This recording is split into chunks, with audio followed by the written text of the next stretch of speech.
practice? Practice is good. It's good to get out there. Good to get used to playing that weather. I think, it's just part of playing up here and making it something that was important for us to get out there and embrace being in this weather. And I think it's good to be able to practice it in. I think it's an advantage. What do you guys have? You guys have had, especially this past Sunday, 2 Big Ten plays when it comes to really showing off your team speed, Trevion and Kyle.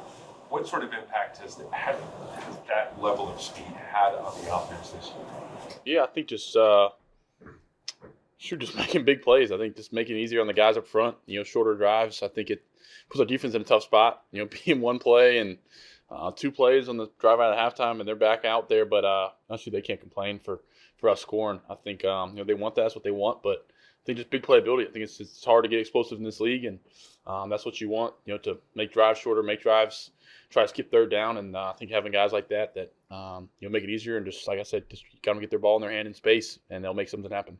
What are the biggest keys when it comes to acclimating to the weather, whether it's the cold or rain, obviously snow down the line? How do you kind of embrace that the way you described there? Yeah, I think just go back to the little things of details, and when it's rain or when the gripping the football or being good in and out of your breaks for your receivers, just going back to the fundamentals and knowing that will kind of be what you're battling against. Little things, 2 hands on the ball, not losing the littlest things if it's raining or snowing. And in the cold, I think, I've had some cold weather games last year, and this team is, up here playing. We're trying to, make it hard to play it, up here in December and, late in the season. And I think we have the advantage. So just trying to embrace it. And I think part of it's just mentality of getting out there and out of the locker room, just making a choice, what kind of player do I want to be today. And I think a lot of those guys in that locker room, I think that I know and can tell you about are going to make the right one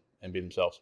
Did you feel like the rain was affecting you on Sunday? She was just, I think we get right when we ran on the field, if it started pouring down. But I missed a little bit high. I just got to make some better throws. I think it's just depends on, sometimes you get a ball is really wet, sometimes it's a little drier. So that's football. I think just it's hard to see. You can never practice, with it. It's hard to practice that exact moment unless I'm gonna go out there and on a random day in the off season, and which I probably need to, probably could happen and do that. But it's just hard to replicate that. But I think it's good. It's going to happen at some point again. So try to do my best to be accurate.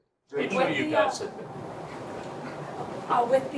Kyle Williams, all the talk last week was just with Keyshawn Moody out, he was going to have to step up. What was it like to see him, kind of come into the game, you throw him the ball, and all of a sudden he's just off? It was awesome. His first touchdown, I think that's always cool for him. I knew right when I threw, I didn't really see him catch it or anything. I think I was getting tackled, but I knew if he had a chance to catch it, he was probably gone, and he was. So he's done a great job. Just keep on, embracing his role in practice and know he's got to step up, and just proud of him for coming each and every day and not complaining and not pouting, just coming to work. And I think he's just getting started.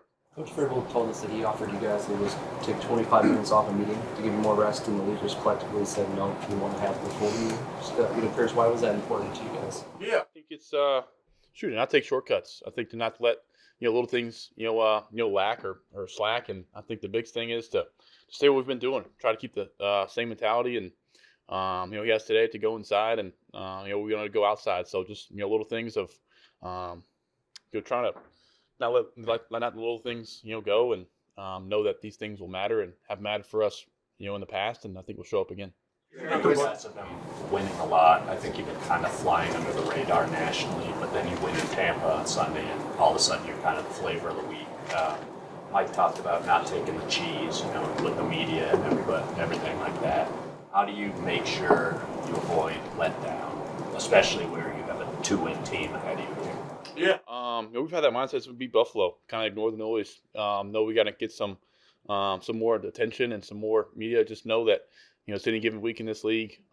Just coming off a win, and they got great players. So we got a tough task, and they're coming here with wanting to beat in division. We're wearing whatever jerseys, and they're gonna have something to play for, and they still do. So they're gonna be a tough challenge, and I think it's, like I said, any given week. So you got to prepare on a short week and kind of win that battle.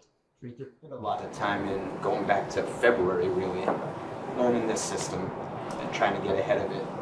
Is there a play that stands out to you just from this season that you're really proud of, that just maybe reflects all the work that you put in to sort of try to get your hands around this system and be the leader of the offense? Yeah. I think just getting in victory formation, that's kind of the biggest thing. I think that's what I'm proud of probably the most, is being at the end of the game with the ball in our hands and kneeing it out. So probably some plays in there that, some throws I made or something, but I think just as a whole, just working hard to win in this league.